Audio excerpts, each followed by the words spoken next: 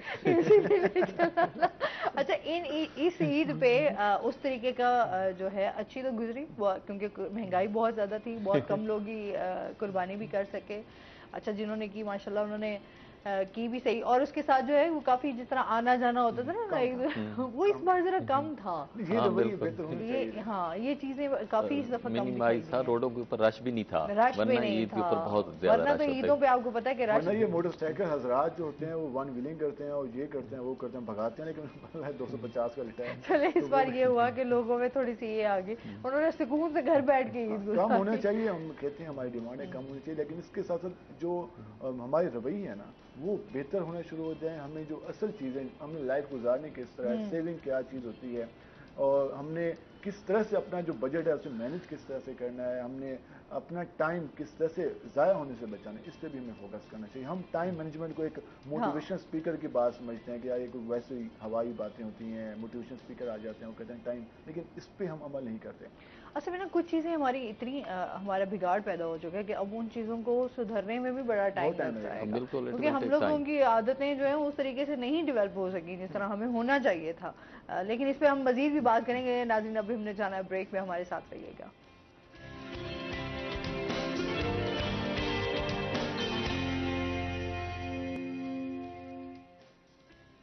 Welcome back ناظرین, Rohi at 10 میں آپ کو خوش آمدید کہتے ہیں. اچھا آپ سے یہ جاننا چاہوں گی سجازت, جس طرح یہاں پر جو ہے سٹی کمپلیکس آپ کا جو ہے اس کے حوالے سے بھی ہمیں بتائیے گا, وہ اس کا کیا فائدہ ہوگا لوگوں کو؟ اپنا لوگوں کو فائدہ ہوگا, عدالتیں بن رہی ہیں, صاف ستھری عدالتیں ہوں گی, کھلی عدالتیں ہوں گی, وہاں پہ جو ہے نا اپنا کنٹین بن رہی ہے, بار روم بن رہا ہے, وکلا کے چیمبر بن رہے ہیں, لوگوں کو آسانی ہوگی اس سے. صحیح.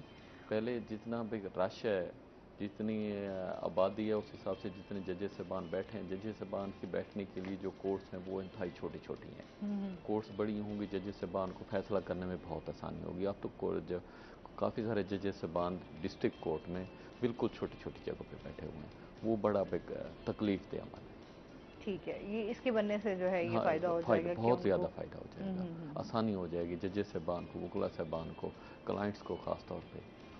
کلائنٹس کو ویسے کیا فائدہ ہوگا؟ ان کے فیصلے, اگر کلائنٹ کا سب سے بڑا مسئلہ ہے ان کا فیصلہ, ان کے ایشو کے فیصلے ہوں. اگر ان کے فیصلے جلدی ہوں گے تو لوگوں کا رجحان بڑھے گا, لوگوں کا اعتماد بڑھے گا عدالت کے اوپر. اچھا ایک ٹائم ابھی بھی میں سمجھتی ہوں دوبارہ وہی ٹرینڈ آ گیا ہے, لوگ جس طرح پنچایت بٹھاتے تھے نا, ابھی اپنے مسئلوں کو اب وہ کچہری میں لانے کے بجائے اب وہ وہیں پر جو آپ کے جو چاہے وہاں پہ کوئی سیاستدان ہے, چاہے آپ کا کوئی بڑا ہے, اب نے وہی پنچایتیں جو ہیں وہ دوبارہ سے سٹارٹ کر دیں کہ ہمارے جو فیصلے ہیں وہ وہیں پہ ہی ہو جائیں, بجائے کہ ہم اپنے فیصلے لے کر اور جو ہے عدالت سے انصاف مانگنے جائیں. آپ کی بات ٹھیک ہے, لیکن ہمیشہ یہ لوگوں کی کوشش رہی ہے کہ آؤٹ آف کورٹ پہ اگر سیٹلمنٹ ہو جائے, وہاں پہ اگر ان کا کوئی مسئلہ حل ہو جائے تو پہلے کوشش کرتے ہیں.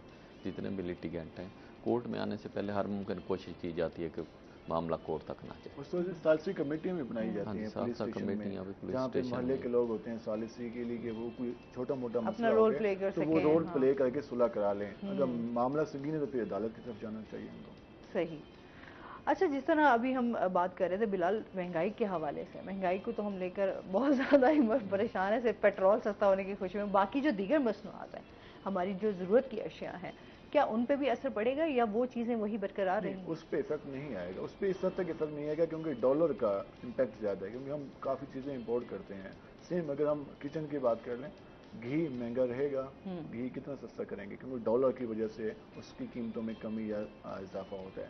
سیم اگر ہم مثالوں کی بات کریں, سیم اگر ہم بات کریں جو ہم آٹا خریدتے ہیں, اب آٹا حکومت 490 روپے کا دے رہی ہے, لیکن لوگ کہتے ہیں کہ وہ کھانے کے قابل نہیں ہوتا. کچھ جگہوں پہ ایک معیاری آٹا مل رہا ہے, لیکن کچھ جگہوں پہ شکایات زیادہ ہیں, اور لوگ کہتے ہیں کہ وہ جب ہم روٹی بناتے ہیں وہ کالی روٹی بن جاتی ہے, وہ اچھا یہ ہوا تھا ایک دفعہ ہمارے یہاں پہ ایک گیسٹ آئے تھے, میں نے ان سے بھی یہی کوشچن کیا تھا کہ لوگ جو بہت لائنوں میں لگے کھڑے ہوتے ہیں بیچارے,